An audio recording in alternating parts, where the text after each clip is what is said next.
Assalomu alaykum, hurmatli foydalanuvchilar. Bugun Osin dars davom ettiramiz. Mavzuyimiz Weagle simsiz tarmoqlar kiber razvedkasi deb nomlanadi. Ushbu videodagi barcha ko'rsatmalar faqat ta'limiy maqsadlarda va o'z qurilmalaringizda sinov uchun mo'ljallangan. Hech qachon boshqa shaxslarni tarmoqlarni ruxsatsiz kuzatmang yoki ulanmang.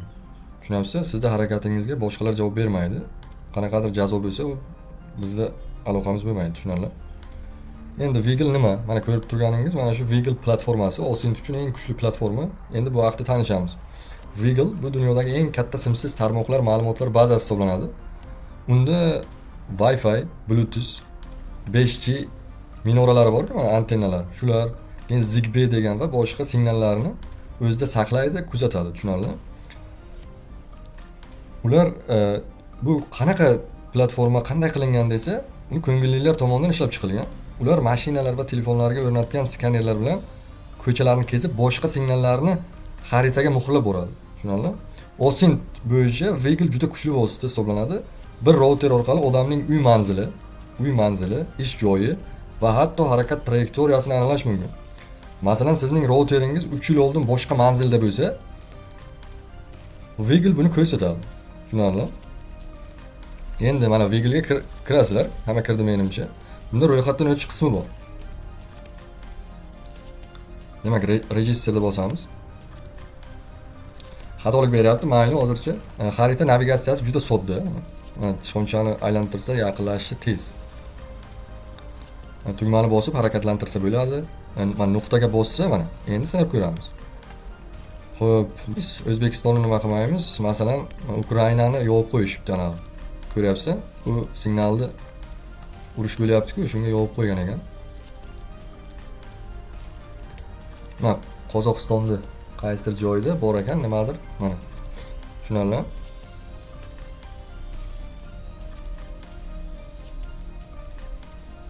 Qancha yaqinlashtirsa, shuncha ma'lumot chiqishi mumkin. Endi xaritadagi nuqtalarni sal tushuntiraman.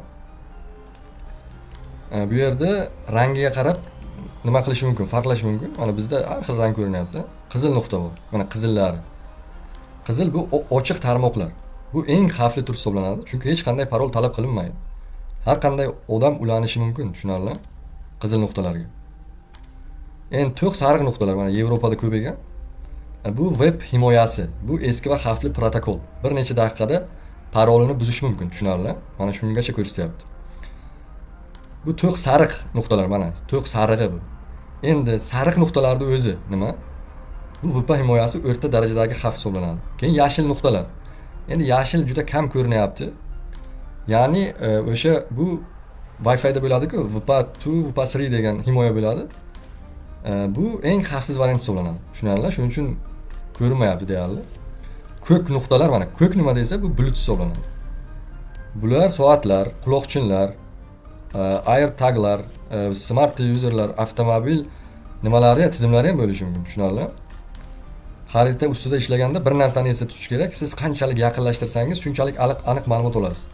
Kichik nuqtalar kam ma'lumot, katta nuqtalar ko'p ma'lumot, tushunarli? Endi nuqtaga bosganda chiqadigan ma'lumotlar. Hozir men to'liq ta'limiy maqsadi bo'lgani uchun men sizga chuqurroq ko'rsatmayman. Har qanday nuqtaga bossak, masalan, mana bir oyna ochiladi. Demak, unda CSIT mana ma'lumotlar bo'ladi.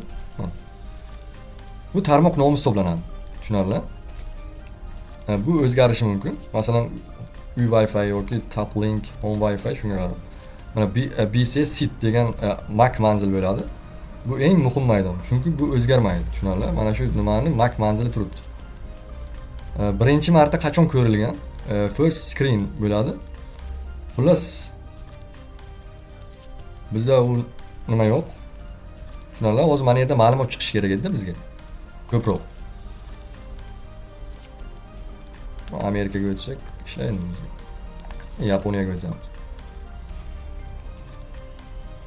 Ma'lumotlar bizga ochilmayapti. Nimaga desa, ro'yxatdan o'tish kerak, tushunarli?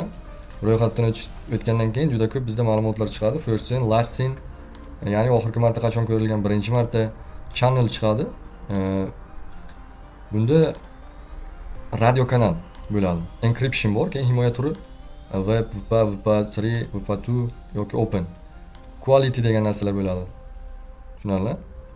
Endi mana BCSeed orqali eng muhim joy mana shu narsada mana. MAC adres. Bu hech qachon o'zgarmaydi-da, tushunarli? Masalan, nishon uyini ko'chirsa, yangi manzilda ham shu MAC adres bo'ladi.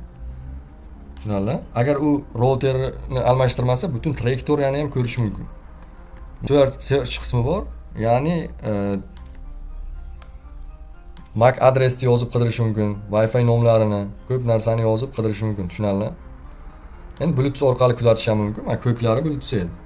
Tushunarli? Hozir bizda yaxshi ishlamayapti.